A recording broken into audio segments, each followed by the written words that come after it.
what you did, you little jerk. What up, jerk faces? It's your boy Andy, and we're back with another episode. Yes, I know you. This video was not mislabeled. You're not watching Nocturnal Transmissions. This is the Circle of Jerks podcast. Robert wasn't able to join us, and as per the rules of the podcast, if you bring the guest, you have to sit in the chair. So here I am. With me as ever is Professor James, right over here. We got him. And today our lovely guest is a friend of mine. I've known her for quite a while, and she's here to just tell her story, and we're here to listen. So let me introduce Stephanie Redding.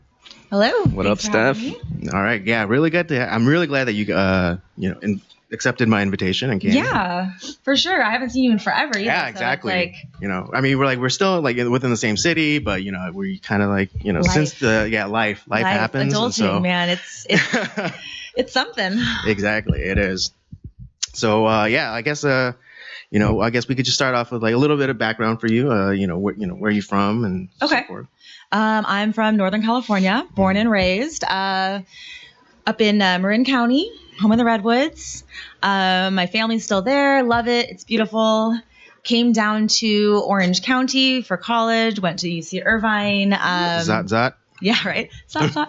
I only know that because my sister went. So, oh, really? Yeah. I don't think I knew that your sister went. Well, my oldest sister. You might know my again, and it's funny because a lot of people don't believe I have two sisters. Why not? But I do have including two sisters. myself. Yeah, I never met the other one. Okay, Yeah, I have two sisters, an older These sister, invisible sisters. Got it. and middle sister, and she was kind of known in the party scene back then, and but people have never met her. I keep referring to her, but she just doesn't come around. Yeah. Okay. Or we're never in the same place. So he really doesn't have a sister. Let's be making it honest. No, I'm full of shit. When'd you graduate, Irvine? Oh God, you're gonna date me already. Hey, we're all the same age here, so it's all good. I graduated Irvine in 06 Okay. as a fifth year. Okay. So Right on. I'm class of 01 from high school. Yeah. So you went to high school in the Bay Area? NorCal. Okay. I went up to Redwood High School up in Larkspur. Okay. It was the biggest high school in my area. Mhm. And then I got to UC Irvine and I realized my high school was tiny compared to some people. One of my best friends graduated with 1,200 people in high school. Texas. Oh, dang. But yeah, and I was like, mine was 250 and we were the biggest. Yeah, my high school, Calabasas, is tiny too. So Yeah. Yeah. But I can't imagine having that many people. Mhm. What's your ethnicity, by the way? Oh, yeah. I am mixed. I am Chinese and white, or Chinese and Caucasian. Lots of different things in that white mixture everyone always wants to know. And it's English, Irish, Scottish, German, Polish, Lithuanian. All right. I'm a mutt. Yeah. So northern Atlantic. Yes. The northern. So nothing Western nothing in the continent, which would be Europe. What?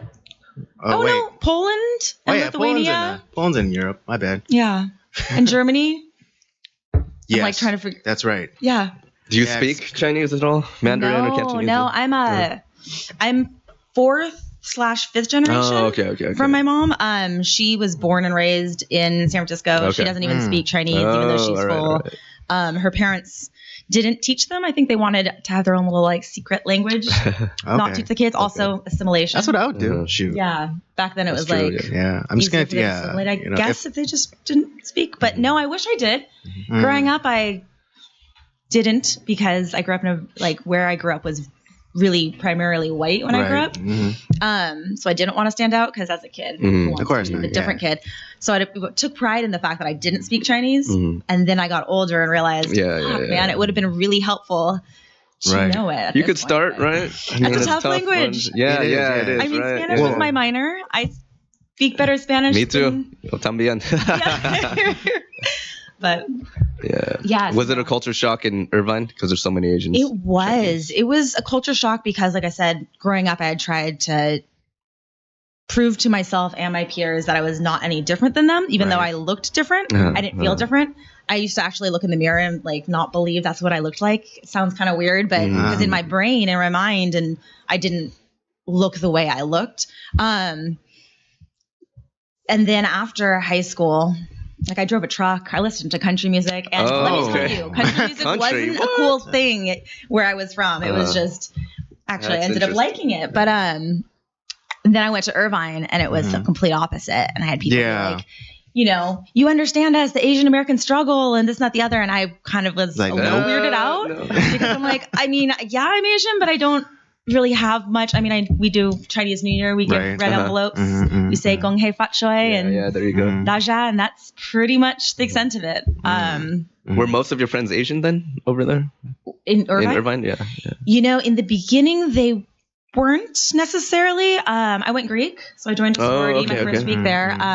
Granted, it is Irvine, so my sorority was like at least 50% Asian anyways. And by the end of college, most all my friends were Asian. And it was weird because I would go home to my high school friends. They'd see photos and they'd be like, wow, it's so different. Because in like all my high school photos, like all white people. And then after college, it was like all Asians. And then I was an Asian club promoter. That's how Andrew and I know each other. But that was, you know, clearly my friends were all Asian at that point. That's who I hung out with. And that was the scene. I remember that. That was fun. It was good times. Yeah, but I have a little brother and he's still up there, and he hasn't gotten that, like, the change, I guess, in the sense, like, I don't think he sees himself as Asian still. Even though so he stayed up there. He went to school, like, kind of up there too. Yeah, he ended up going to. He was going to go to Davis, and then ended up going to community college, and then going to a private digital arts school for animation in the East Bay. But he always lived at home. Still lives in Marin. Well, no, I guess he lives in Richmond now, but like. Never really left the NorCal bubble that we came from. Okay. Yeah. So that's how me and Stephanie met. We met during the back in the day clubbing. She was a promoter. I did the photography. I think you actually shot my first like. That's right. That's how we kind of started being friends. Because one night we were just like. Kind of shooting the shit. I think it was a slow night, but I was talking about building my portfolio, and then you said that like, I'm always looking to add more, because I think at the time you were also acting. Yes, I was. I moved to LA after Irvine. I was going to move to DC and get into politics because I was a poli-sci major. International studies double because I wanted to travel. Right. I didn't know what I wanted to do, but I figured that would be the best way to like see the world. So I was going to go to DC and try to get into the government, maybe foreign affairs, and ended up in LA to act because I'd always liked acting, but this is the Asian side, Asian parent. It was not a viable career. You tell your parent, be a doctor. I was like, I want to be an artist. And my mom was like, well, art is a great hobby, Stephanie. Right. You got to do something serious. So I went to Irvine, which actually has a great acting department, and I took no acting classes during college. I like just dropped it after high school. I didn't do any dance, and I had danced I tap danced childhood through high school. Wow. Yeah, 11 years of tap dance. Stopped completely. Just dropped the arts because my mom was like so adamant that I didn't. So I took 5 years, graduated with a double major in something serious to get a real job with a 401k and ended up in LA bartending and still chasing the dream at mid 30s. There you go. Yeah. Hey, respect. Different life. I mentioned I was like pursuing acting back in the day too, and it is tough, but so much fun. I mean, I loved it. Yeah. I mean, there's nothing better. You get to play make-believe. Yeah, right. If you get lucky, yeah. You get to just pretend you're someone else. Yeah, no, I totally understand because my parents weren't doing backflips when I said I want to be a photographer, and my one of my older cousins, he said that he was going to be a photographer and like did all got all the equipment and went on the trip, and this was back when they were still shooting film. And so it was really expensive. Yeah. And then I come around and say, but he quit, and then he stopped pursuing it professionally. But I came and said, I want to do that, and my parents were like, oh great. One of those. Yep. Yeah, one of those. Like you want to be a broke artist. You're always going to be a broke artist. Like, starving artist. So poetic, the starving artist. Yeah. But I'm like, I did it your way. Now I'm going to try to do it mine. Yeah. And they've accepted it. They've stopped asking. Yeah, no, like when I'm going to give it up. Yeah, I've been at it for so long that they're like, just like, okay, whatever. He's serious. Okay, just let him. Yeah, I'm paying my bills. You don't have to worry about me. Making it happen. Yeah. Going back to the promoting thing, which company did you promote for? I was with Karamas. Karamas. Yeah, okay. Karamas, And LA. which venues? We did a bunch of different venues. Gosh, when I started at like 21, we were doing the Factory, which is a gay club actually. But on the night that we did it, it was Asian you told me night. he goes there all the time. That's where you go? What? Factory? Yeah, you told me you used to go there all the time, dude. I'm just kidding. Oh, okay. I can't tell when he's joking. See, that's the acting right there. Yeah, he was acting. He was showing off his acting chops right there. Yeah, no, we did the Factory in the beginning, which was fun. And then we've done we did Tattoo. We did. I remember V2O Tattoo. I remember. Down in I was there forever. Long Beach. V2O. Cabana Club, of course. Area when Area was a thing. Eventually like My House, and eventually like My Studio, and then I worked for Syndicate, which owned My House and My Studio. Like actually worked for like the group. Yeah, I worked for their corporate office, and then their restaurant, which was East, and it closed down. And then from there, I think that's when I was stopped. Yeah. And I was like, all right, I'm just gonna, because I was still trying to pay my bills and I was working day jobs, and I was like, I'm in LA. This is not what I'm trying to do. So then I went straight restaurant, serving, and then bartending. And yeah, I would tell Andy, like, that was kind of like the fun era of clubbing back then in like the mid 2000s. And I think it's funny, that's how we all connected. I met you briefly. I used to promote too, because I used to go all the time and bring friends anyway. So she was like, you may as well just do it and get paid for it. I'm like, sure. That's pretty much what happened. Yeah. I was with Entitled. It was a Korean one, but they were with Vision Shock and Friction, Vanguard every week, Hollywood and the Highlands. And I recognized you. Back then, you had that raccoon tail hat. That's right. That's how I stood out. Oh, yeah, always the raccoon hat. That's right. We all met each other through the club scene at first. It's so if you funny, worked with Vision Shock, then you probably know a lot of my friends. Like, well, I was with Entitled. It's a separate one, but it was along with yeah, because we worked with like Go. Yeah, I remember GoPro, and we were really close with them. We worked with Whisper, so we all know each other. But a lot of my like college friends, actually, my little sis and her big bro, which is like one of my best friends, were both in Vision Shock. So I used to hang out with them all the time and go to those parties too. I would wonder, when did they die out? Because they were doing so well. Like, I mean, everyone kind of got old, right? Yeah. I think Eric was the last one to leave the scene. I don't know if he's still promoting. I have no idea. I know he's a kid. I don't know. But I figured like, Eric? Wait, didn't he open a fuss shop? No, wrong Eric. Oh my God. Oh, no. I'm sorry. No, I'm talking about Vision Shock Eric, not not Eric Cho from. No. Yeah, he opened Forage. Yeah. In Culver.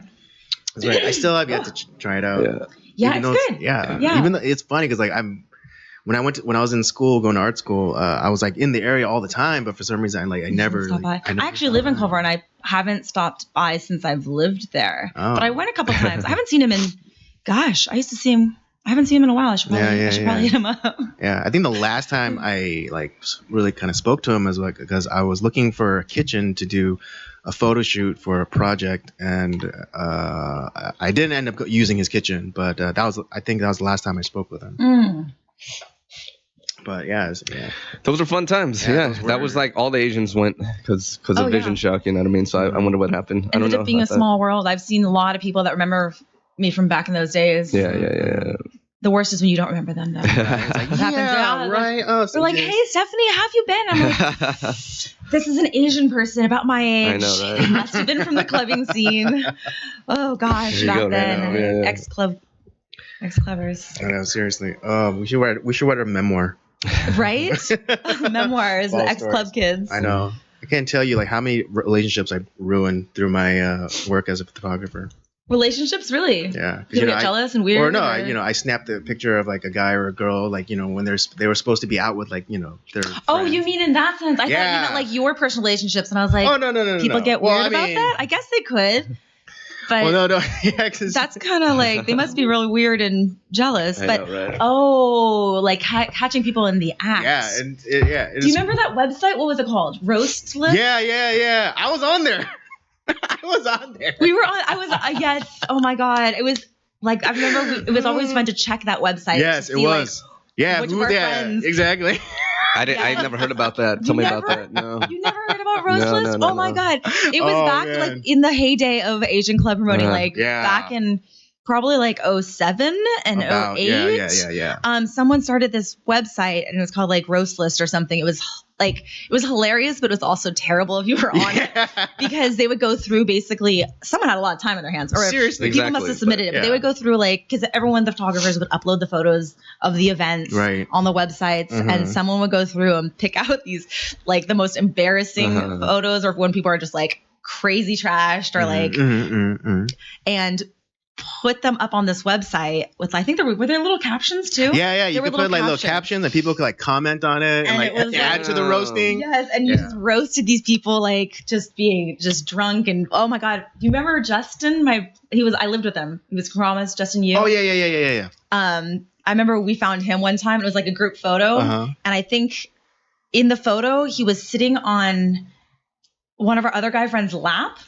Okay, I think I know where this is going. It was booths at Cabana Club, and I remember I forget what the caption was, but we saw it and we thought it was the funniest thing. We did not let him live down forever. I was like, why? And he said he was really drunk and basically like in the moment he wanted to get in the photo, so he just like jumped over and ended up like sitting on our other friend's lap, and they definitely got roasted for that because it looked fucking hilarious. Well, now you have Instagram for people to get exposed and roasted, you know right? What? So I'm that's so the crazy glad thing, that right? we kind of missed the boat on that, like in the sense that a lot of our mistakes. Oh yes. Oh, I know, right? Are not. Oh my gosh. Ours are like they might be on the internet, but they're long buried. You have to get like MySpace days. Yeah, you have to get a backhoe to like MySpace. Yeah. Zanga. Well, who's your top 8? Who's your top 8? I don't remember anymore. Right? That was such a thing too. Like, I'm mad at you, and you take them off the top 8. Yeah. Ooh. Oh God, back in the day. Yeah, it's memories. Although my roast bait, it wasn't that bad because it was just like me wearing my hat and then comparing me to like I guess there was during that time that movie about Genghis Khan came out, and there was a still shot from that movie with a kid wearing a fuzzy hat. Oh, so I was like, I'm being compared to Genghis Khan. That's not so bad. That's not terrible. At least you weren't doing anything like. That's flattering. Yeah, that's flattering. Yeah. They were just making fun of your hat, I guess. Yeah.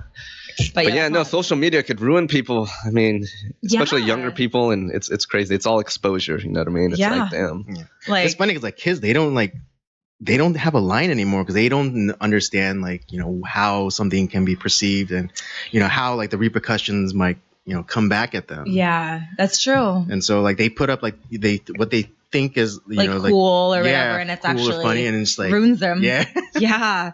Oh man. Yeah, it's scary. It's a scary world. Yeah, but I'm just glad. That's why I don't want to have kids. Like there's a lot. There's a lot to worry about. There's a lot. Yeah. Gosh, I can't imagine cyberbullying. Yeah. So tell us about fitness. I've been wanting to know because I have a fitness background too. Okay. I love it. Yeah. I minored in fitness in Santa Barbara. I was in Santa Barbara while you guys were. Oh, like human physiology kind of thing? Well, we had an actual personal training program in UC Santa Barbara. It was awesome. It was great. Yeah, like to teach you how to be a trainer. Yeah. So we had exercise science. It was awesome. Yeah. Oh, that's cool. So I was a trainer right after college. I'm still really into fitness. I do martial arts now, and it's forever a part of my life. That's why I checked out F45 because I wanted to cross train. Yeah. And it was like I had class pass, and so I did all these things. CrossFit was all right, but and then I got a guest pass for F45 when they first opened up in Encino, and I'm like, this is awesome. It's just boom, 45 minutes. I'm drenched, and like I love it, and it's just. I would sign up, but it's really pricey because I pay a lot anyway for jiu-jitsu. So I'm like, it's hard if you have like it's really good if it's your primary gym. And it's a great program in that sense too, because like you said, it's 45 minutes. Yeah. You're in and out. If you go, like we had people, you can see crazy results, people that go over and over.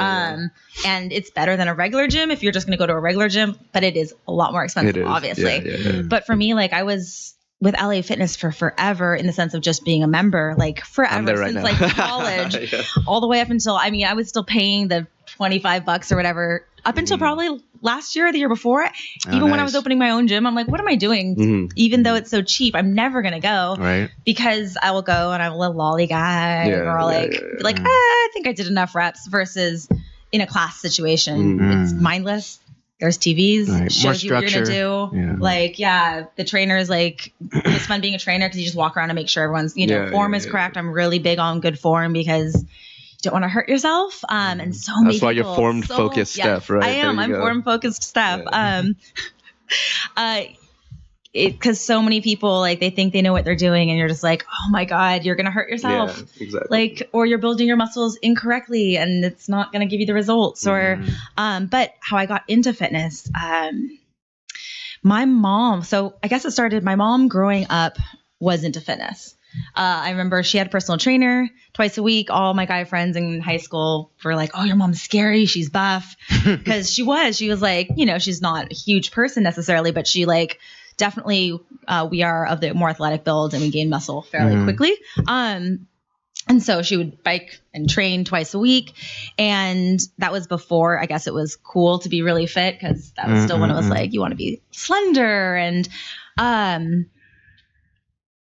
but she'd always told me like, hey, even though you're skinny, like there's a difference between being skinny and actually being in shape or like being healthy or strong. And I am a feisty person, and being small all my life, I hated being picked on. I hated being, you know, small and weak, and I wanted to be a tomboy and all this kind of stuff, play sports. And I had to do dance instead because sports were for dad and my brother.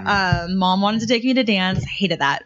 But so in college, I started at UC Irvine. We had the ARC, and the ARC was like pretty new and it was great. And I used to go to the ARC and try to go work out, and everyone always go like, why, Stephanie? Like, you're already skinny. Why are you working out? And I had to explain to them, I'm not working out to be thin. You don't have to work out just to be thin. It's to be strong and be able to like do things, especially as a small person. You want to be able to like lift stuff and not be weak. And I hate having to ask for help, and I hate having to rely on guys. And, you know, my mom made sure like be self-sufficient. So I started doing that. Then I started doing LA Fitness. And then eventually I started going more often because I was fighting chronic depression. Oh, okay. And I was trying to do everything in my power, like, because it was, since college is always kind of like comes and goes, you know, I feel like that's a part of adulting. A lot of people deal with it. And it was just getting to the point where I wanted to not have to deal with it as much, or I wanted to figure out a way to make myself in a healthy way kind of fight it. So fitness, everyone tells you like, you know, endorphins and fitness and working out. And at first it was such a pain in the butt because it is hard and no one likes to go to the gym at first 3 times a week and getting yourself there. And you're just, and it's like, it's so easy not to do it. And it's so easy just to be lazy, but it doesn't help. And I was like, all right, I got to get up. Waking up at 1 p.m. every day is not healthy. It's not a thing you want to continue to do for the rest of your life. You feel unproductive. So I started going, and after a little while of F45, actually the Santa Monica location, my friend opened. It's not there anymore. It's called Double Ops now, but it used to be the F45 Santa Monica. And my friend Chris opened it, and one of my best friends, Katie, started training for him, being a trainer. And so I would go to her classes, and then I would go there so often that eventually I became a trainer there as well. And that's how because I totally fell in love with it. And I think it was after 4 months of going 4 times a week, it just became a pattern. And then, sorry, this was in your 20s when you started? No, doing that, F45 is fairly new to the States. New, so okay. Yeah. Sorry, my timeline's all crazy. Oh no, I'm just piecing it together. No, in my 20s, I was trying to go to LA Fitness. Okay, yeah, during that time. Making it there maybe like once a week, which compared to all my other friends are like, you go all the time. I'm like, once a week, all the time. But then F45, I started going, like, I got hooked. It was it was it for me. You know, I'm always like, hey, it's not for everyone. You got to find what works for you. I tried yoga.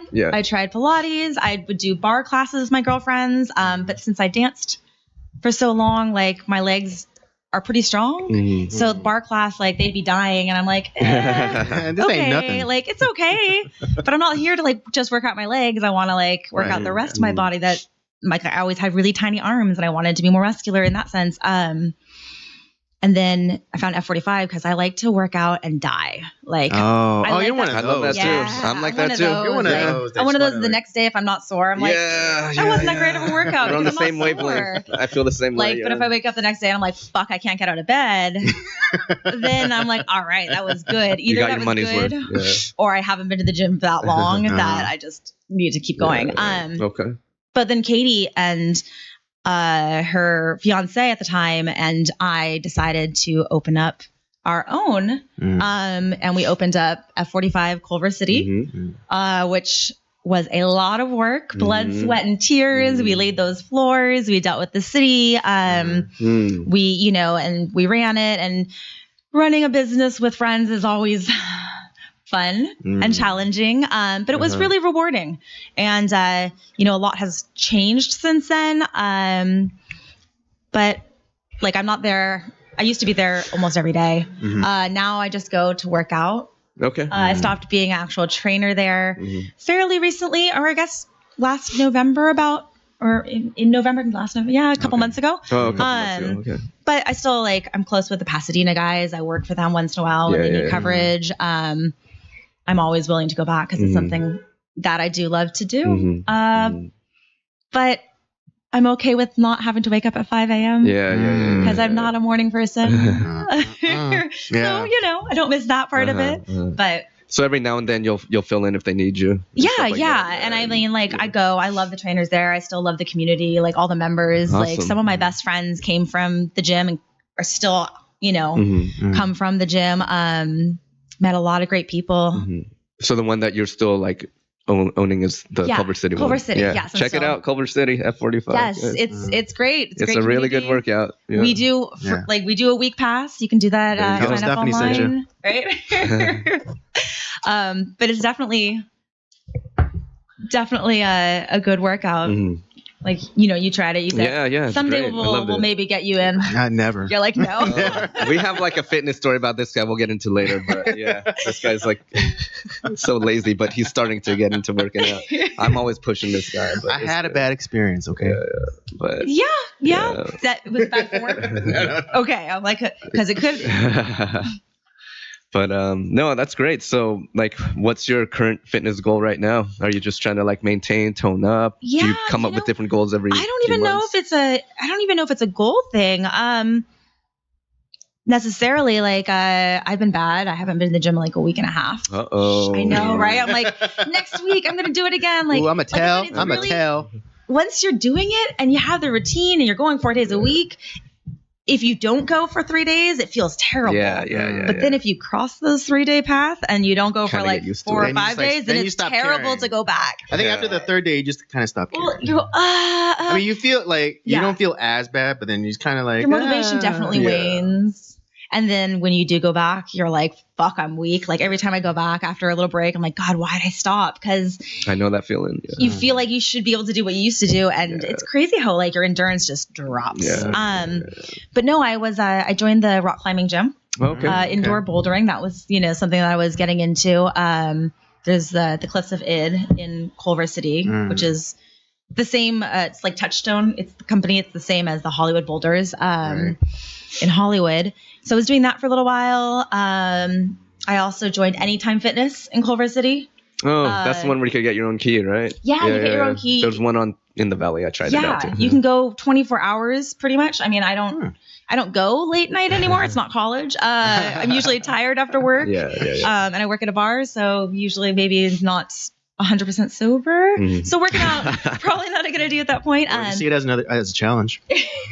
I'm gonna do this. Hurt yourself. I'm gonna do this. Okay, it's gonna be great. So I go there sometimes. But then I hurt myself when I was in Bolivia. Like I rolled my ankle pretty bad, and I'm still recovering. So I'm not rock climbing anymore. That's frozen. But there's not necessarily a goal. It's more that I really enjoy staying in shape. I enjoy being strong. I enjoy the fact that like it's a lot easier to do things when you're in good shape. Right. Like I also bartend full time, and I can tell if I haven't gone to the gym because I'm a lot more tired. Small person. I have small arms, but I like to be really efficient and fast. And to be fast, you have to shake those shakers pretty freaking hard. And do it constantly all night long. So it definitely helps. You're on your feet, you're walking, you're scooping ice, you're like, so running that's definitely helped. I also like to travel and adventure. So tell us about that. I work out a lot for that. That's my passion now. Like, LA is a crazy place. It's someplace that I need to escape from quite a bit to keep my sanity. So, and there's so much of the world to see. True. So I try to do that. Like in November was my birthday. I turned 35. Happy belated. My birthday's in November too. November what? I'm You the 7th. couldn't tell. Oh, I'm the 11th. We're really close. Awesome. Super close. Yeah, Scorpios. Yeah. Yes. Right. So I was like, okay, 35 is the big number, right? Well, before 40 at least, which is scary, but you know, it's life. It's life. It's life. Make the most of every day. Yeah, it's crazy. So I decided to do, I wanted to do the Inca Trail. I've been wanting to do the 4-day trek up the Inca Trail for probably like the last 7 years when I first started seeing some of my friends do it. I'm like, I'm going to do this. And I keep hearing that they're going to try to close it. That's not the other. I'm not sure if that's true or not, but I know that they've been trying to limit the people because tourists are terrible. Conservation. And exactly like just, you know, dropping shit on the floor as you walk, like really, and the path gets like eroded and and it just water bottles and stuff. So I was like, okay, I tried to do it last year, it fell through. So, or the year before it fell through. And so I was like, for my 35th, this is what I'm going to do. I'm going to be there. So I told my friends, you know, you have to put the deposit in like 6 months before and pick a company to do it with, because I don't know if you can do it by yourself because you have to get permits. And I think all the permits are bought by the travel companies, and you of course have to pay them, but it's great because they carry your shit and they cook for you and they set up camp. Wow. Yeah, it was actually like kind of like glamping. Like you're hiking. Did you have a yurt? 4 days. Not a yurt, but they have nice tents. Okay. Yeah, and they're all set up for you when you get there at night. So it's like that's really cool. It's like bougie backpacking kind of. I mean, but it's still tough. It's still like the elevation. Right. I mean, you're still walking. Yeah. You're still doing the walking. I don't remember how many miles. I think it's 24 or 27 total. Damn. So you do about like on average-ish 10-ish a day, but one day is a little longer and then like last day is short. But it's the elevation that kills you because you can't train for that. And like you think you're going fast, but you're going really fucking slow up this hill. And you're like, why is this so hard? It shouldn't be this hard, but it's because you can't breathe. Like, don't they have like those trainer masks that's some? They do. Yeah, you can buy like elevation, like oxygen deprivation masks. But I've been told that, I don't know, unless you're training for Everest, I guess it's not as helpful. But I decided to go, and I was surprised because I was like, all right, I'm going to go. I couldn't find anyone to go the year before. So I'm like, I'm just going to do it. I had 2 friends that said, okay. My mom was like, yeah, I'll go, because my mom is crazy. She's a beast. She wanted to do it with me. Oh, wow. That's cool. Yeah. Hence where I got my, my mom's kind of a climber. I mean, she's not like a climber, but she likes, I remember one time we were in Kings Canyon, and every like kind of pit stop we did, she kind of just wander off, and then she end up on this really high, like really high point. It's like, hey guys, come here. See, my mom hates heights, so she wouldn't do that. Oh, okay. But she loves like being active. Like my mom like hikes. No, my mom is always trying to get me to go. My mom is always trying to get me to go like hiking with her or whatever. And it's just like, but it goes so early in the morning. Yeah. If she said, even if she said like hiking, they like walking a lot. Yes. Yeah. And it's like if she said like 9 o'clock, I'd be down. But she always goes like 6 a.m. I was like, no, Mom. Oh, 6 a.m. Hey, listen to your mom, dude. Come on. Don't let your mom be in better shape than you. Dude. Right? I mean, my dad mountain bikes every Sunday. Oh, wow, man, that's something I want to get into. Yeah. It's mountain biking can be really cool. Yeah. My friends do it, but it's expensive. That you got to get a really like good bike. The bikes can be very expensive. Yeah. Like, I mean, obviously, you got to get it tuned up. Yeah, like and the lightweight ones and stuff. Like they can be like like $5 grand for like a basic like nice bike, but like they get up there like 15 grand. I think was my dad's last bike. 15. That's like a car. Yeah, a used car. The Civic. Maybe I'm wrong, but I remember. No, I've heard. Yeah, I've heard. But it's also like if he's gonna buy that, dude, that's more than I bought my car for. Okay, that's like. Or that's your midlife crisis. That's seriously like that's more than what I bought my car for. Yeah. But hopefully. But I mean, if you're using it a lot and you're getting the money. Yeah.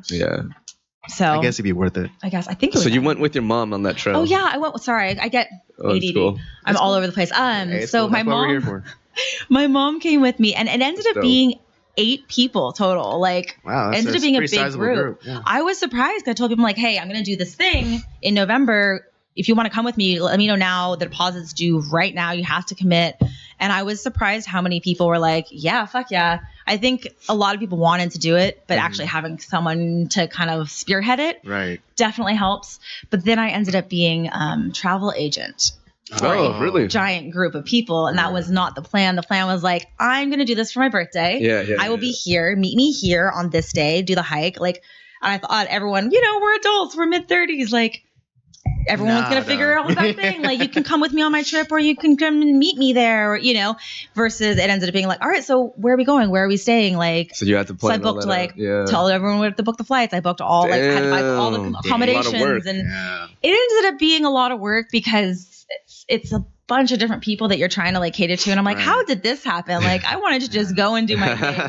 But it ended up being really cool, very memorable. And it was awesome. Having my mom there was awesome. That's cool. That's really cool. Yeah. And a lot of my, friends from that had never met each other, honestly. Some friends from college went, some friends from like, I did high-end retail after college. One of my best friends from that came. Some of my friends from the gym came. Wow. Yeah, it was great. That's dope. Yeah, send us some pictures. We'll post it. Yeah, definitely. I mean, I also post on, I have 2 Instagrams. Okay. I also post on my travel Instagram. It sometimes, which is my Charmed Vita.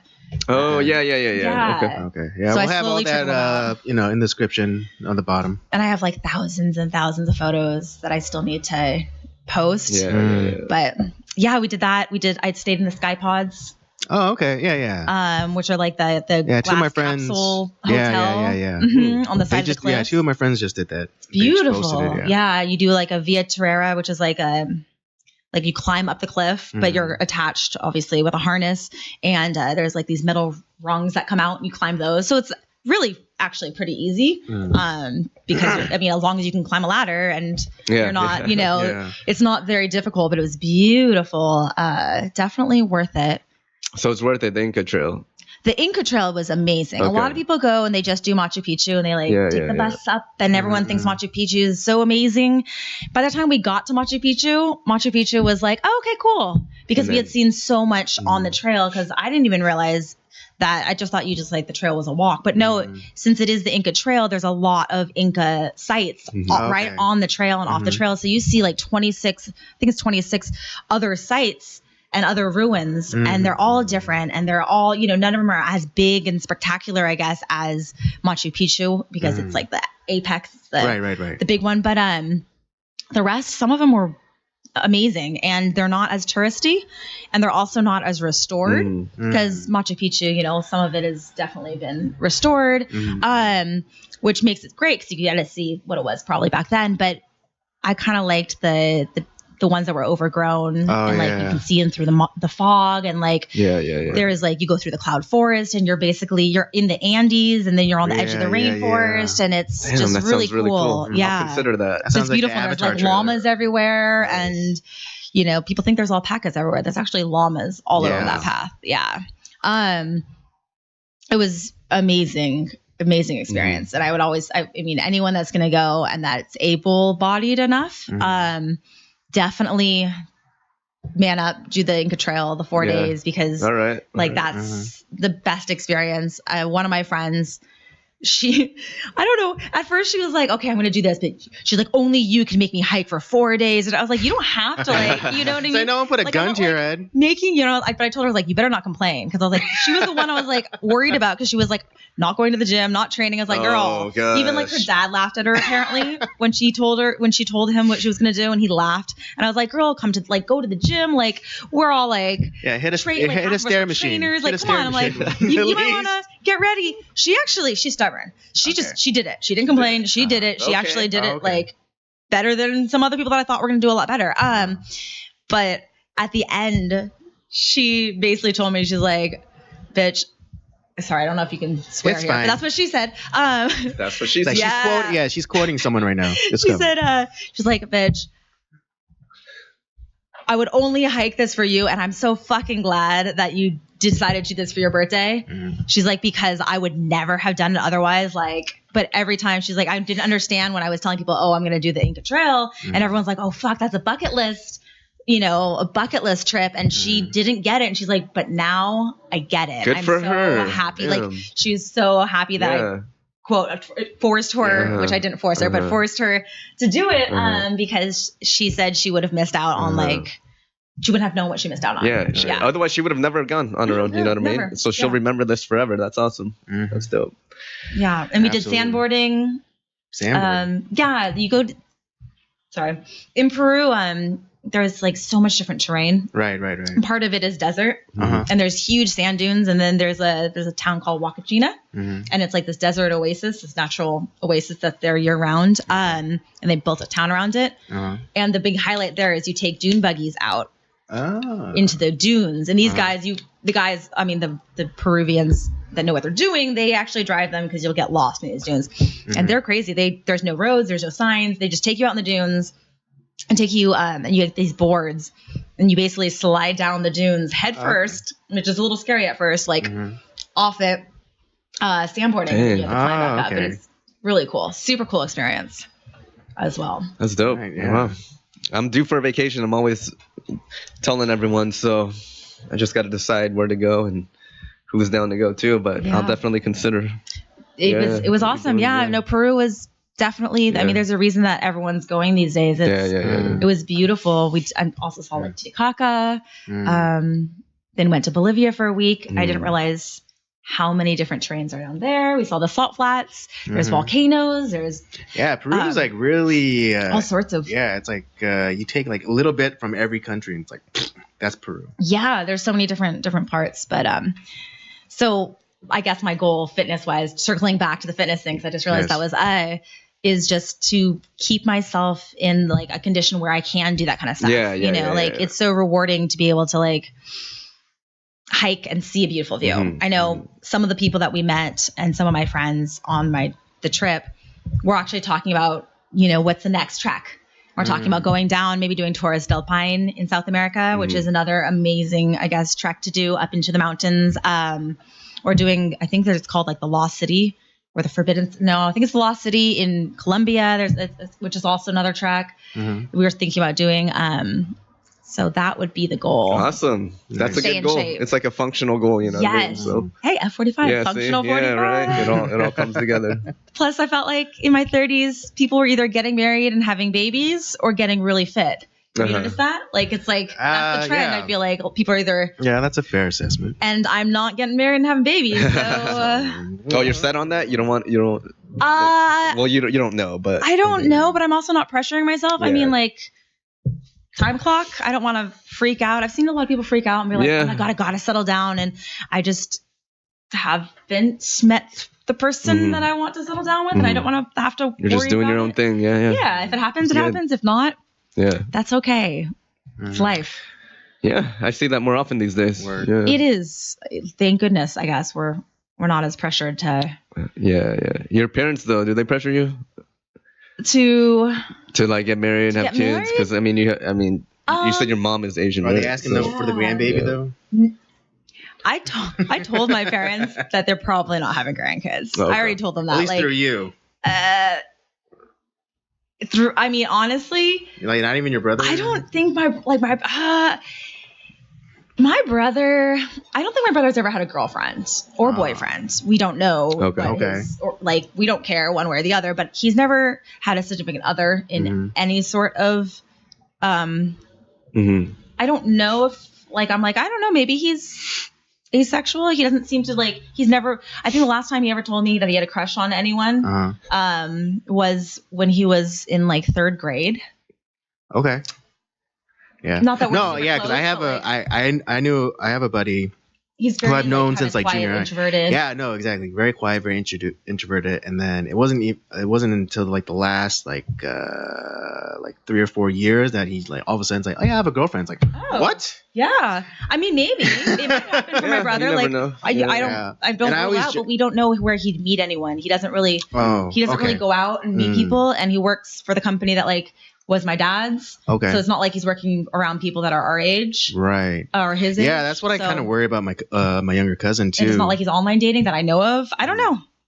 Maybe. Yeah, There's so many apps these days. Yeah, my cousin. Oh, he doesn't like phones though. He's like anti-phone. Really? Yeah, but he likes right. But he likes computers. Okay. And animation. Man, this sounds like a lot like my cousin. Yeah. Yeah. Which cousin? Rena's brother.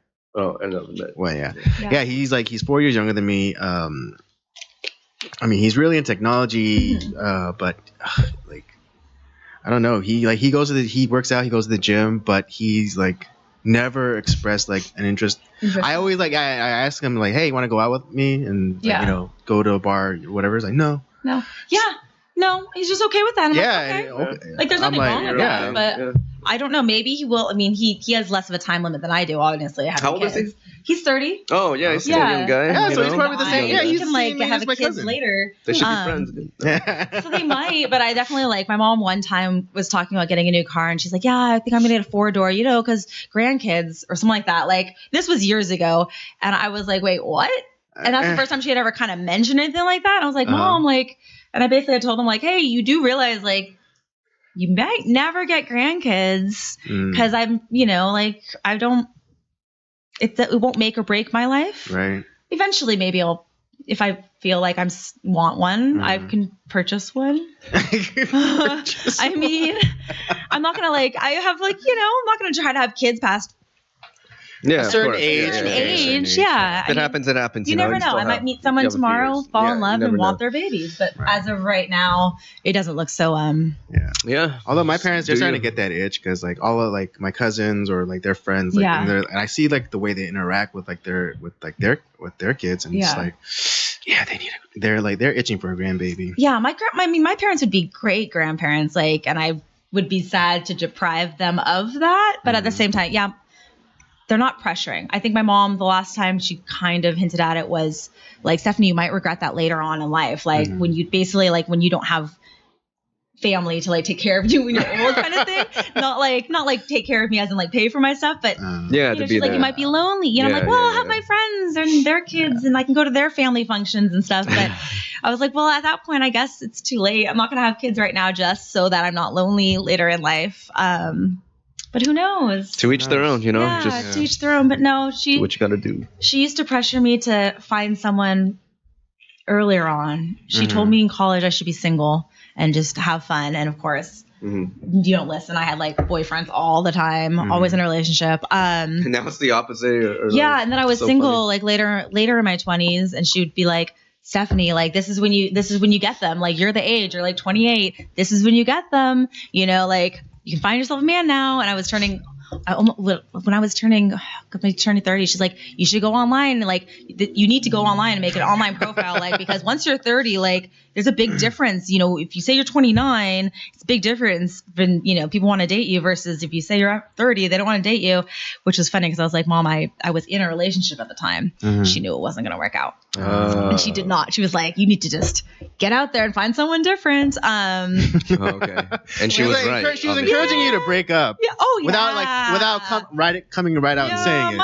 My mom has definitely been Stephanie, don't introduce me to anyone else unless that's how I felt when my sisters were dating. She's like, I don't want to meet this guy unless he's putting a ring on it. Yeah, that's how she is. She's like, I've met too many boyfriends over the years. Don't bring one home. But then now she's like, bring one home. Go out there and find someone. Go find and I'm someone. Sure. The thing is, you don't have a problem meeting people. I don't have a problem meeting. And that's the thing. I don't have a problem meeting people. But you want to meet a quality person. I want to meet a person. I have a problem meeting people that are into what I'm into. Especially in LA. I like to go out in nature. I like trees. I like hiking. I like to travel. I save my money to do that kind of stuff. I like good food. And it's not that you can't find people that like to do that, but it is difficult. People in the city like to be in the city. Right. I always joke that my Prince Charming is in Colorado or something. Hey, maybe. Yeah. I mean, right? I thought I was going to go to Colorado for college. Didn't happen. That doesn't matter. No. I figure you met a lot of people at the gym and stuff, right? I've met people at the gym. I have a lot of good friends from the gym, but no one okay. No one that surprisingly, no one that stuck around or that I dated from the gym at all. They're just buddies. Just buddies. That's cool. Buddies. Yeah, that's dope. Word. So which bar do you work at? When did you get into that? Or the bartending scene or whatever? Or what's been your favorite place to work at? What's been my favorite place to work at? Yeah. Wow. I mean, there's so many different aspects of what makes a good work. I think my favorite place to work at was Pika. Pika? Yeah, it was a restaurant that was in like South LA. It was like just south of Beverly Hills. Okay. On Pico Boulevard. And that was, I've always worked a lot of jobs. And that was, I think, the first time since college that I worked only one job. Like I actually pared down to one job versus working two different restaurants or this and that, the other. And I was a server there, and I was the happiest I had been in the restaurant business. And I was there for 2 years. I think I served for about 2 years, and then I became a bartender, and I bartended there for another, I don't know, year maybe. And that's what got me into bartending. And then it's all kind of evolved from there. But that was the best because plus it was an age thing. I was young. I could hang out with my coworkers. I was finally working with people that were my age, like later 20s and a little more responsible. We made good money. Right. I still got off early enough that I could go out and like socialize and drink. As a bartender now, it's hard because I get off and it's already like last call. Yeah. So that was probably my favorite. Made some really good friendships there.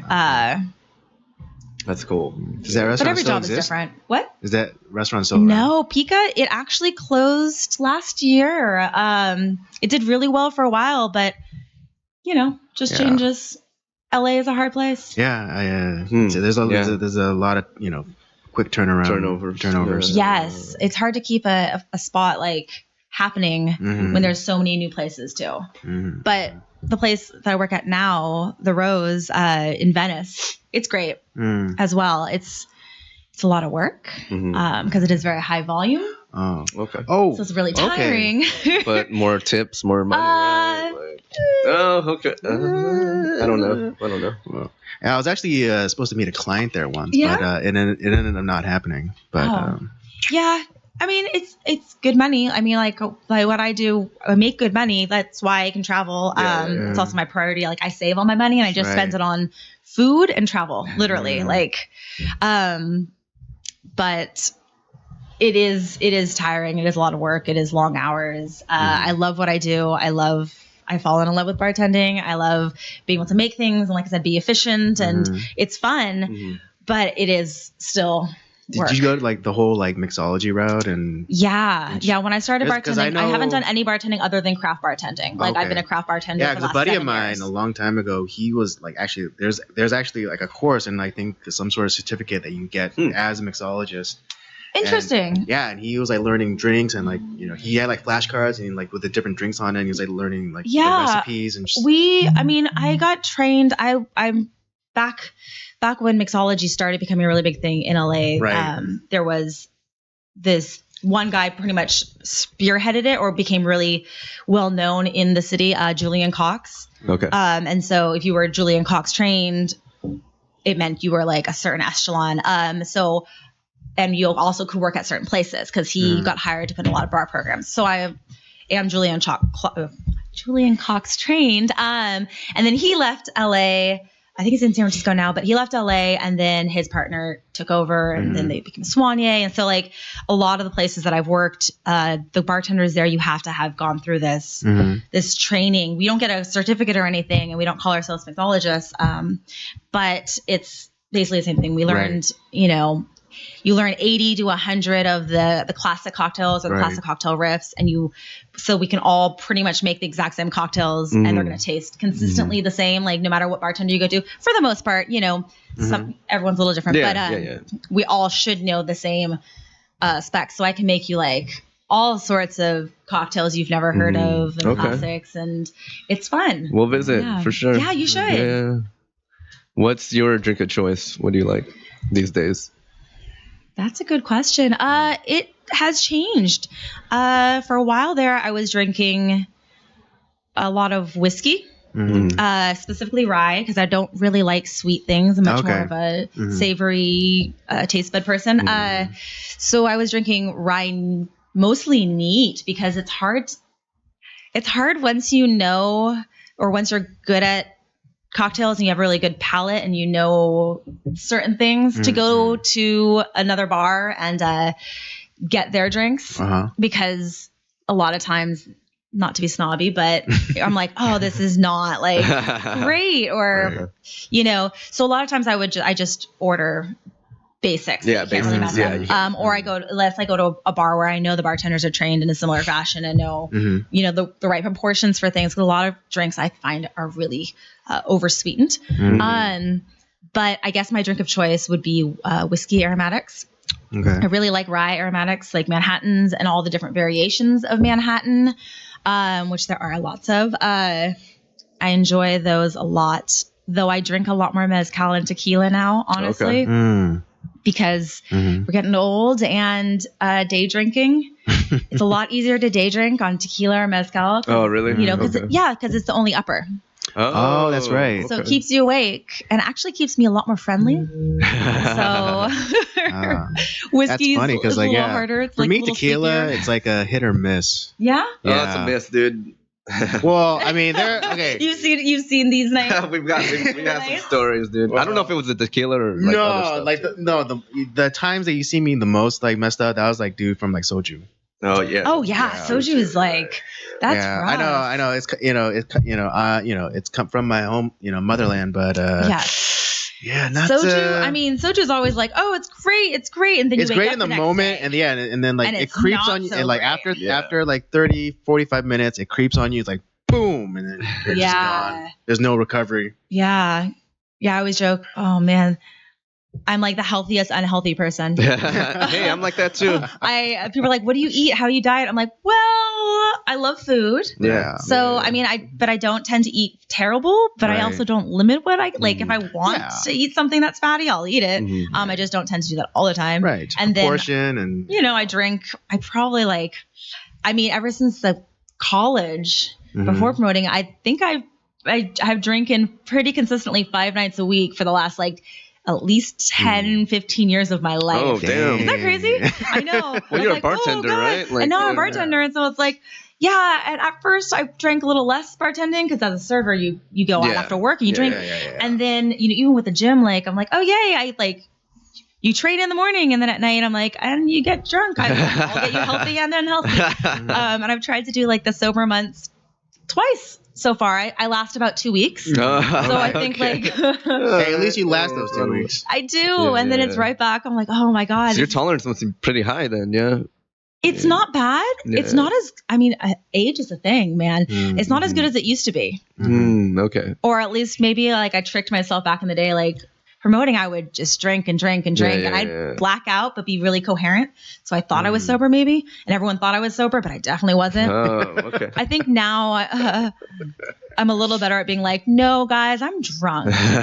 You're more self-aware. Yeah. Or you're just really good, or you can be like me. Good at I'm still very functioning when I'm drunk. Yeah. Okay. No, functional drunk. Yeah, functional drunk. At 45. Yeah. Everything's functional. But I'm really good at hiding when I'm drunk. Sometimes I've been assed out drunk, but I'm still able to I'm still vertical and I'm still able to have a conversation. Yeah. He hasn't been good. That's he hasn't been able to tell. Yeah. Yeah. There are times we went out and I was gone, but I was still holding it together. Yeah, I was still holding it together. I was still having conversation. I was still cracking jokes, and then.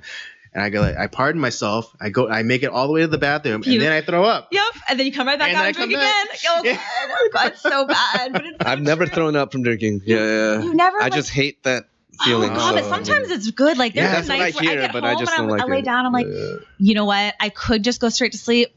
But it's better if you just get up, and if there's still alcohol in there to this sounds gross, but get it. Yeah. Just get make yourself puke because you'll feel better in the morning. Because otherwise, I'm I go to sleep and I'm getting more drunk as I sleep. Yeah. Just not necessarily. I guess everyone's different. I guess just for me, I just hate that feeling of throwing up. Yeah, it's never great. It always goes up my nose, no matter what I try. Oh, okay. Does it happen to you guys? Wow. Always. I'm always holding it too, and it's just always. All right. Yeah. Real talk. That's why we're doing this. This is real, right? It's all real. So different types alcohol. of Yeah.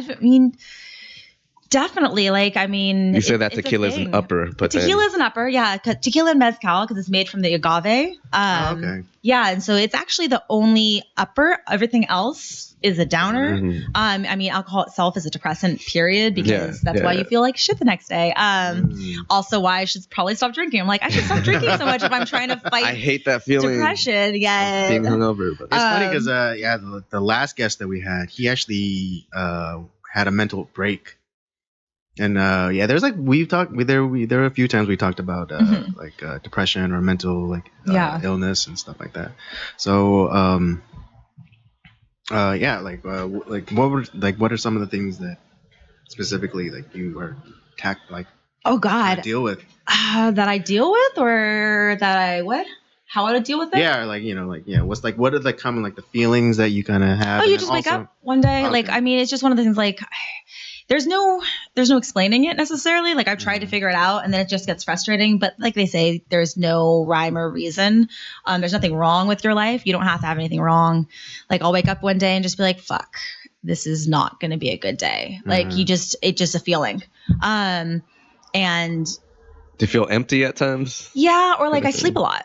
Like I just want to avoid everything, and I'm like, I'm not tired. I slept, and I just like, I'm just gonna go back to sleep, or I take a nap, or like I start waking up late, and you feel unproductive, or you just kind of feel like I just stopped. Like you kind of go hermit mode. You don't want to leave the house, which actually doesn't help because not leaving the house is worse.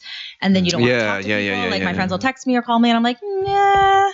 Like, but it's gotten to a point where like it comes and goes, and then you just have to wait it out, and then one day you wake up, and I'm like, oh. Today is better. Okay. It's so I've gone, going to the gym definitely helps. Like it definitely helps keep it at bay. You feel more productive. You do get those endorphins. Like I got to a point like now, if I'm going through a tough time or like a hard time, I tell people, it's one of those things that thank goodness people are talking about it more. So I'll tell people, I'm like, hey, like I've been feeling real like shitty. I'm just down. Like, and I have a couple best friends that'll be like, dude, like, I'm in it, and they know that like, okay, cool. Like, and it doesn't necessarily mean that I need them to do anything. It's just, you need to tell people because a lot of like, that's when it gets bad is when you don't want to tell anyone. And then you get in this like weird spiral and then you just like, everything starts to close in on you more and more. So even just the act of being like, hey, I'm fucking depressed, guys. Like, sorry, and it's letting people know, like, it's like kind of like the dip sign, like just letting you know it's coming up. And that's the thing. Like, and some people are like, feel awkward about, it or whatever. I'm like, no, I don't need you to do anything. I just need to like say, hey, like this is what I'm going through, Someone to listen. And getting yourself out there and like making plans with people and just like forcing yourself to get out and to continue to do things. And also not fighting it sometimes helps better. Like if you fight it, or I have found if I fight it, or if I'm like, what the fuck is wrong with me? There's nothing wrong with me. Like, and get frustrated, that doesn't help. So it's kind of like I don't know. I wish there was a magic fix. I'm still looking for it. I'm sure that everyone is. Right. I mean, I found that realizing everyone, like, no one's got that shit figured out. Like with social media and everything nowadays, I think people feel like they are less than, and it doesn't help because they think other people have it figured out. No one's got their shit figured out. You never do. I don't think. I think we're all just bumbling through life. And if we can realize that literally everyone is just trying to make it through, it would be a better place. But people not to get like heavy and no dark, it's good. I think like you were saying, like family friendship, that's key. Like for me also, the fellowship at church, we go to the same church now, like that helps a lot too. And everyone has their own thing, but I was just talking to someone about this the other day. I mean, I hear that depression rates are just growing, and a lot of it is because of social media, I feel. And I think it's also we have more choices. Back then it was like, oh, you grow up, you get married. This is like your path. And now we don't have such a set path. We don't have to do those things that people feel more lost maybe because we have more freedom and choice. Yeah, that's a key word. I think a lot of people feel lost. I was depressed in my 20s when I didn't know what I was going to do. And I was struggling to find a job and right after college is so hard. It was tough. I mean, especially I think. And everyone's asking you, now what are you going to do? Now what are you going to do? I'm like, and I feel this pressure from my parents. Holy shit. Like, I think because like we are I think our like specific age group is the transitional one because we were the ones like maybe the last group to know what it was like without a world without internet and things like that. So we are really like in the middle, and so we go through a lot of the like transitional stuff. And so like, I think for us, when we were in our mid-20s, we were hit with more of the facts, like there is no more like traditional path for people. Yeah, that's true. A lot of the and things the adults wanted us to still have the traditional path. Exactly. And then, but it's just like, we just had to figure something out for ourselves. Mm-hmm.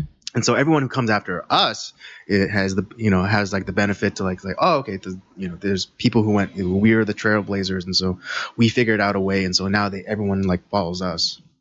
Yeah, hopefully. I mean, maybe. I don't know about hopefully, actually. I'm kind of bumbling. Mm-hmm. So maybe it's not good for someone to follow my path. So I actually get lost a lot. I'm always like, oh God, I'm such a mess. And my friends are like, no, you have it all figured out. I'm like, what are you talking about? Like, they're like, yeah, you're doing what you want to do. You travel, this, that, the other. I'm like, grass is always greener, guys. Yeah. But you just got to live life the best way you can. Yeah. Be a decent human being, hopefully. Yeah. I think the best advice that I heard was, especially like, within a group, is I always, treat the weakest one the best, because in that group, someone thinks that you're the weakest. That's good. Yeah. That's good. It's also like, it's so hard not to get caught up in our own shit. Like we do, and we always think, oh my God, I'm being awkward. Everyone's being awkward. Everyone's being awkward. Like in social groups, no one, like even the most people that are that the most vivacious and whatever, they're like, everyone's awkward. Yeah. And I think we think that we're the only ones dealing with shit. And it's the whole like, hey, you don't know what someone else is going through. Yeah, you don't know. You really don't know. It's hard to be nice when someone's an asshole. It really is. It's like, great. Yeah, they might be going through shit. I'm sure, as a bartender, I'm sure you have a bunch of stories. Service industry. Yeah, right. Even back when I was, doing like the club stuff, like, it was funny. I ran into more douches than assholes, but it was hilarious. Yeah, I remember this one guy. He was like dressed like, I don't know why. He was like dressed all in white, and then like he asked, him and his girl were like dressed all in white. Was it a white party? No, clearly not. No, clearly not. They were the only ones. And then he asked me to take a picture, and then I don't know, to make him feel like a big shot in front of his lady, he tipped me $20. Hey, you got it. I know. I got $20. I came up on $20. That's not a terrible story, but that is douchey. Yeah, exactly. That is. You're like, okay, cool. It's like, this is free. This is a free service. Tip me $20. Hey, whatever, man. If you want to, I made an extra 20 that night, so, that's so funny. I ain't complaining. Random. And I don't know what to say about that. He clearly was going through his own shit. Yeah, right. Who knows what he's doing now? No, right? There was one time recently, like, I for the most part, I get annoyed with customers and people are assholes or whatever, but that's just the name of the game. You meet some nice people though, but there was one time fairly recently that I was working and I was just surprised because the conversation that like these three dudes were having, like they clearly were trying to, I think one guy knew both of them, but the guys didn't know each other. Okay. And I think they were trying to like, I don't know if mansplaining is the right word, but like kind of show each other up and be like, oh, our cool, da-da-da. But their conversation, like, at the bar. They're trying to one-up each other. Or, like, sound cool. And the one-upsmanship. Kind of. What are they talking about? Well, so one of the guys sat down. I guess he was an agent or a manager for some people. I don't know, like some internet social media people. Uh-huh. And he was they were all in like their 30s, like around our age. They're sitting, and I don't think people realize, like, when you're sitting at a bar, we can hear you. We might pretend that we don't hear you, but I fucking hear you. And you must know I hear you because you'll be talking amongst yourselves and then I'm doing something and I go, okay, so you want the Chardonnay, you want this. And they're like, what? I'm like, yeah, I heard you fucking discussing it, like, and I'm good at my job. I'm observant. I also have ADD, so I just take it all in. And some people are oblivious, but I'm not. But these guys, like, were sitting there and they're sitting, across the bar and I'm doing my thing and it's not busy night. It's an afternoon. And this one guy basically says he's a manager. And then I guess the guy that didn't know him was like, oh, cool. And the guy in the middle was like, yeah, tell him who your clients are. And it was I don't know what girl, some chick. And I guess she's really hot. And the other dude was like, oh, have you banged her? And I was like, what the fuck? Like, this guy clearly, the guy was asking clearly, like, isn't in the entertainment business. And he probably just thinks, you hear about the casting couch. Yeah. And the other guy, I was like, what? And the other guy's like, oh, no, dude. Like, it's not like that. He's like, well, how do you know how to promote, like, how do you know how to manage her? How do you know her talent?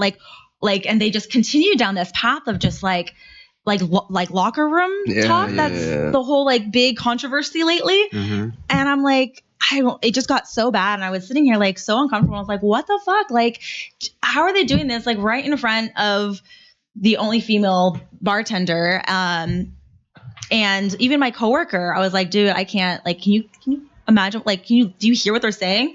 And he was listening. He's like, yeah, no, it's like, and one of the guys was fucking married. And I wanted to be like, do you think your wife would appreciate you like the way you're talking about things? And like, and they continued on this for like almost an hour. And at the end, I finally had to say something because I was like, these guys like need to know that like, hey, people can fucking hear you. And what you're talking about is not okay, even behind closed doors, but especially not in a public place. So they signed, you know, and they were leaving. And then one guy like was still finishing his drink. And I was like, hey, by the way, you know, just letting you know, like what you guys were talking about was not okay. It made me feel very uncomfortable. So you probably shouldn't do that, you know, and like basically embarrassed him and call him out. And he was like, oh, you know, and he went back to his friends. They were kind of like talking in the corner, and who knows if anything will change, honestly. But was it the one that was married, or I mean, the one with the ring? The one I said that to? Yeah. No, those two left. It was the one that, like I said, was the third one that had come later, like the one that was a manager. Okay. And I could tell, like, it wasn't like they were all, like, it was definitely one guy had kind of started talking about it, and so they all just kind of followed along. But at the same time, like, that's not okay. And to talk about good for you. Good for you for saying that. Oh, no, I'm assertive. I will fucking tell you. But I'm sure he's at least thinking about it. I did it in the nicest way possible. I'm still in the service industry. Yeah. But I was just like, dude, like, pretty bad. Yeah, you can't do that. Like, don't do that. You don't know who's going to hear. And also just, but that's probably the worst thing I've heard, like, or had to deal with, because I'm like, wow. So you could just imagine how people talk, like, behind closed doors and I don't, too, like to look, people are people, to seem cool or something. Like, come on, man. I'm pretty sure, like, that's not how you act in front of, like, your wife. Let's just be honest. Otherwise, I mean, I could totally understand the concept of locker room talk, but just something, I don't know. Like, there's just a way to talk. Yeah, there's like, a way. We talk about, I mean, let's be honest, women, we talk to our girlfriends about everything. We tell all the fucking little details, like, probably more than you get, like, but it's not demeaning necessarily. We're not like. And you wouldn't do it like out. Yeah, I'm not going to be like, you know, in it's front not. Of a bartender. Yeah, no. Like, yeah, she had some really big tits. Yeah, like, and about, no, it was definitely. It's nice, you know. It's nice. Yeah. Oh, LA. Yeah. LA is a weird place. LA is a very weird place. It is a place. Yeah. I mean, I grew up here, and it's sometimes it's a little much. It's a little much. That's why I escape. That's why I travel. Yeah. So what's next? Where do you want to travel next? God, so many places, so little time. This year I have a couple friends getting married, so I'm not going to go abroad. Last year I went abroad twice because no one got married. So I was like, yes, I can save my time off for trips versus taking weekends off for weddings. Not that I don't like being in my friends' weddings. And I'm happy for them. You know, it's hard with my schedule. My weekends are my work week, and work does not like you to take that many of them off, which is understandable. I really want to go to Istanbul, mostly because, I mean, it's a beautiful city, but there's a tattoo artist that I've been following for a while that I really want a tattoo from. And I get travel tattoos. Okay. Not every place I go. Just the places that have some sort of meaning to me. Because there's way too many places. Like, I've been to France twice. I'll never get a tattoo from France. No offense. France is not one of my favorites. France sucks. It doesn't suck. I just never, like, it was never, it's not like my favorite place. I'm glad I went. But Istanbul, for sure, I would get a tattoo. I would actually plan my trip around when they would be able to get me a tattoo. Yeah. Oh, nice. Because they're limited engagements kind of things. That would be cool. I really want to go to, I'm totally gonna blank now. What the hell? It's in the bottom of Chile. Patagonia. Okay. I really want to go to Patagonia. I follow all sorts of wanderlust style, travel style Instagram accounts. And Patagonia has a lot of eco lodges that look awesome because I'm super into like nature and stuff. Being from the tree hugging hippie-ish NorCal. And I think around, you're really big on wood. On what? Wood. Wood, yes. Mountains, trees, all about it. Backpacking. I want to do a lot of backpacking. I haven't been backpacking, but I want to. Inca Trail was kind of, but not really. I want to go to Switzerland really bad. It's been on my list for a while. Unfortunately, Switzerland is like the most expensive country you can visit. True. Oh, okay. Yeah, the Swiss franc is like everything's expensive. Yeah. So, but it's beautiful. Every time I see a photo from there, it's like stupidly pretty. They have the Alps, they have the valleys, winter's gorgeous. They have all those cute little towns. Like, eventually, you know. Yeah, there's a lot of places I haven't been to either. There's so many places. Have you been to Southeast Asia? Yeah. This one's Thailand. Oh, Thailand. It actually was the first of my travel tattoos. Yeah, I love Thailand. He loves Thailand. Yeah, I went 2 years in a row. I went for my 30th. And then I went the year after because my friend was living there. So I was like, yeah, we're in Thailand. Have I been? Yeah, where? I've been to Islands. I've been to Bangkok, of course. Koh Phi Phi. Wouldn't go back, but everyone's got to do it once, right? Super touristy. Hold on. Excuse me. I've been to Koh Samet. Yeah. Which is actually better than Koh Phi Phi because it's closer to Bangkok and it's where like the locals go, so you get more of a local vacation vibe versus a tourist trap vibe. Chiang Mai is my favorite. If I was I want to go back, there. You haven't been? I haven't been to Chiang Mai. Oh, Chiang Mai. I went both times. I fell in love the first time. The first time I went to Chiang Mai, I'm so mad at myself. I didn't think to check like the festivals, and I'm an idiot. I literally flew into Chiang Mai, and we spent a couple days in Chiang Mai, and we flew out the day that like the lantern celebration that's huge in Chiang Mai started. We literally flew back to Bangkok that day, and I was so mad that I'm such a fucking idiot. Like, so we missed the Lana festival. All good. By Next like time. a night, literally, like not even a full day. Like it was that night. So I might have to go back. Just more reason for you to go. Yeah. Right? Well, then the second time I went there. I went to Chiang Rai. I've been to the Kanchanaburi area. All around. But if I was gonna go back, I would probably live in Chiang Mai for a month because that city is like pretty fucking awesome. Yeah, I love Thailand, and it's cheap, and the food is good. There's naturey stuff. There's I heard Indonesia is great too. Like I want to try Indonesia because it's like Thailand, but it's not as touristy yet, so it's even cheaper. Oh yeah. And you can stay in the rainforest. I've seen like these hotels where you actually like stay hanging like in the rain. trees. Yeah, and there's like a hot tub, and you're like in the in the trees. rainforest. I think So I'm like, that might have to happen at some point. It's like it's like an updated Swiss Family Robinson. Yeah, but like luxurious. Yes, luxurious. Yes, running water. That's a good thing. Yeah, I have a lot of Filipino friends because I work in healthcare, so Philippines would be dope too. I've heard that Vietnam, like Boracay, I heard Vietnam. Yes, I've had a bunch of people go to Vietnam. I have a friend that's Cambodian, and she said Cambodia is great, but if I was going to go, I'd want to go with her because I think knowing the language would be helpful. I don't know how. I went there once. Cambodia? For a mission trip. It was cool. We were like with the soldiers and the kids, and it was great. It was good. It was nice. Myanmar is nice too. The old Burma. Myanmar. Yeah. But you have to get a visa to go in because it's like they just opened it up. Right. So I wasn't able to go when I was like at the border, but that would be very pretty. I don't know. There's so many places. So many places. So little time. Yeah. I mean, in just in the national parks. I'm like, I should just like our own country has some great things. And I'm that's like, the thing. The national parks would be great. Like Banff looks amazing. Like where's that? I think it's Wyoming. Oh, okay. Is it? I don't know, but I'm terrible. There is so many different places. If I could just travel and not work. Got to figure out how to make travel be the dream. work. You got to do like I got to become a travel blogger. Yeah, dude. Yeah, that's I'm what a little behind. I'm behind the curve at this point. But like, just do like a really fun like travel vlog, and then hope like and get it picked up by like Travel Channel or something. So then they start paying for it. I've been meaning to do like a travel blog forever. I even have the title. Like, oh man! And I thought about like doing like some sort of like traveling bartending thing, and I even had this idea for years. Yeah, why don't you be like a journeyman bartender? It's just. Yes, concept. I need to just push forward and actually get it done. Procrastination.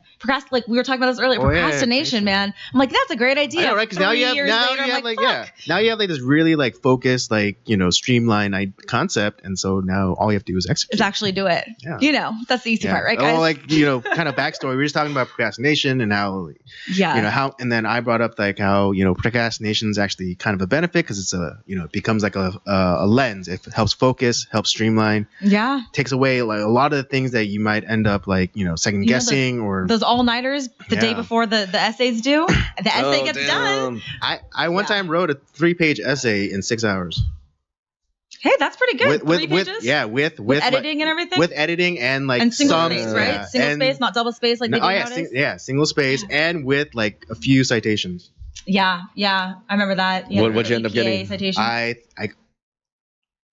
think I got like a B. Oh, okay. Hey. Although, you know, I've done crazier things. It could have been worse. It could have been worse. Okay, I took a class where you just watch documentaries, and then after 3 documentaries, you write an essay. And for the very first one, I watched the documentary about Elmo, about they even have a documentary about Elmo? Yeah, like the history of Elmo. Well, kind of like the kind of controversy that came out like from the puppeteer.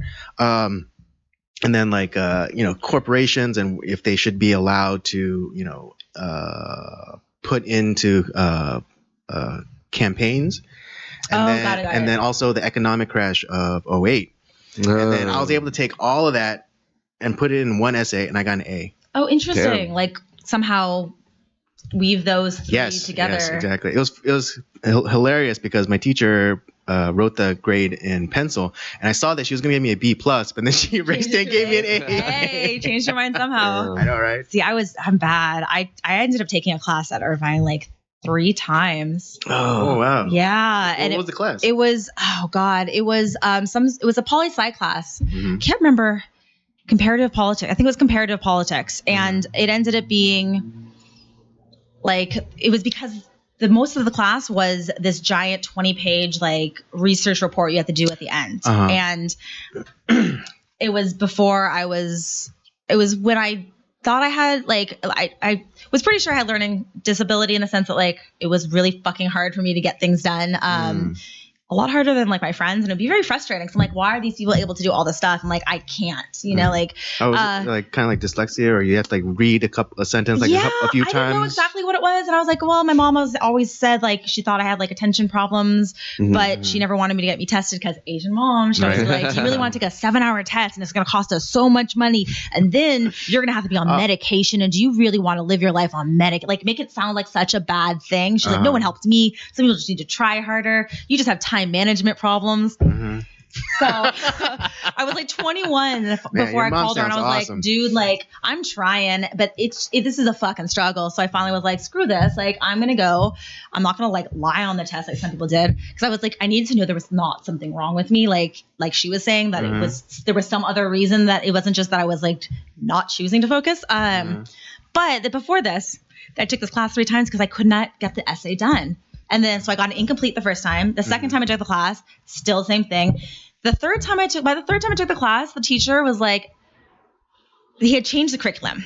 You didn't have to do the paper anymore. It was a totally different curriculum. But he basically said, okay, since you've been trying to do this, he's like, if you want to, you don't have to necessarily come to class, but you just need to turn this paper in by the end. Oh, nice. And I turned it in by the end. And this is why I actually went and got tested after this, because I turned it in and he read it and he goes, hey, Stephanie, like, you were the first student who has come to me and been like, hey, I think I have these issues. And I actually believe. He's like, because the quality of your work, like you clearly aren't lazy.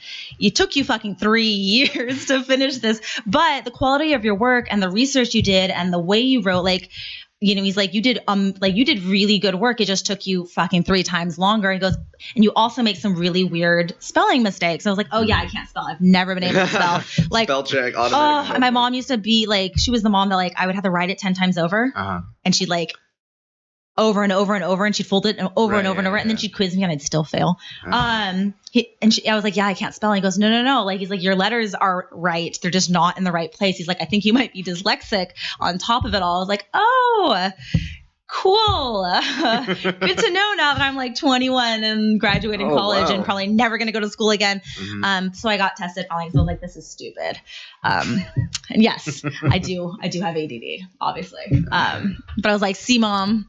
I was trying. Right. The teacher said, like, I'm not like a lazy student, because a lazy student wouldn't turn in a 20-something page research report about whether proportional representation is better than a first past the post system. I know way too much about electoral systems now because of that, but I enjoyed it. Never going to be a politician. You did it. Wow. Yes. So are you good at multitasking? I'm good at things like, this is why like the gym is great for me and F45 is great for me, because I'm good at like short things, short projects or like creative projects where I can create something or make something and continue. I'm not good at things that like are long projects or have long deadlines. Okay. But if you give me like a task, especially like a very focused, like precise task, I can do it quick. Okay. So like bartending is great because I'm like, okay, make that drink, done. Make 3 of these drinks, done. You know, versus it's something that's like quick and easy, and I can focus on I can focus on for like a second and go off, and then I focus on a bunch of different things for like. So I'm good at multitasking, just nothing that like not too long. Like small, quick things project, I can do a lot at once. That's cool. Yeah. I guess bartending is a good fit then. Bartending is great. Right? Fitness is great. Yeah. Things like that are great. You know, the acting world is fun. I always thought it was weird that you can never actually be someone else, in the sense of like live a day in their shoes, or how interesting would it be if you could wake up and like see the world through someone else's eyes, because we all experience things differently. So acting was kind of the closest you can get, because you're trying to put yourself into what your life would be like had you lived that person's experiences, etc. Like what that would that have made you be. So that kind of thing I can focus on, and it's interesting. So you're still going strong with the acting? You going to auditions? Or are you taking classes still? Or I still take classes. I think it's always fun to be in class. Not that like, I mean, people that are like, oh, I don't need to go to class, I don't need to learn. No, there's always something you can be doing. There's always something you can learn, that you're getting inspired by other people and seeing their work. And I've been in my class now. I've gone to a lot of classes. I've been in this studio that I'm in for probably like 5 years. Really like them. I don't feel like I'm getting bored or stagnant, which has happened to other classes. But the problem is it's another procrastination thing, and it's one of those long-term things where you have to like self-push. Like I have to get out there, and you know, I need to, like the simple thing, like I need to get new headshots. It's simple. I just need to call. I have a photographer. I just need to like set up the time. I got my hair done 3 weeks ago, and I still haven't done it. And it's just things like that where but this year I told myself I'm going to refocus now that I'm not waking up at 5 a.m. and training and going to sleep late. I got to figure out, you know, if I'm going to push forward in it correctly, or why the fuck am I in LA? Like LA's nice. It's not my city. There's other cities that I'd rather be in. I'm here for the arts. But if I'm not doing the arts. Yeah, it's a commitment. You gotta I can bartend anywhere. Yeah, right. Like, and have cheaper room and board and be by trees. That's true. It's so expensive here. Yeah. But yes, that is the goal still. Okay, awesome. Well, can't wait to see you out there. Yeah, yes, that's dope. Oh. Absolutely.